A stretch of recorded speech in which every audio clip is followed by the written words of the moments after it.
身處加拿大嘅我哋咧，真係好幸運，可以睇到一出咁有水準、咁有共鳴感嘅好電影《夜王》。嗱，見到啦，月亮、星星、太陽同《夜王》點解作比較呢？其實咧喺80年代咧，香港有講夜總會嘅好電影㗎啦，而且當時嘅香港咧就魚翅撈飯，今日嘅香港咧就食兩餸飯。假設你咧喺70、80年代喺香港生活嘅話咧，當時嘅香港嘅繁華盛世同今日可能2000年出世嘅你哋咧，可能睇好多港產片，不過就唔知道香港當時點樣璀璨繁華。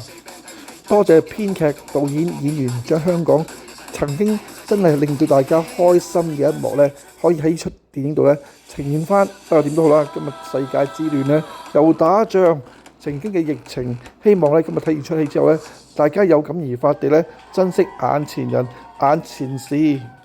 未買飛嘅朋友咧，就應該買張飛支持下香港電影，睇下出咁精彩嘅電影之餘咧，嗱呢個月亮、星星、太陽咧就喺網上可以免費睇翻。咁希望大家咧睇完呢出舊戲80年代嘅同埋呢出夜王做下比較，將我哋曾經見過嘅香港同埋今日嘅香港，大家分享下，大家回味下，希望大家喜歡呢個分享啦。嗱，未買飛嘅朋友記住買張飛入去支持香港電影啦！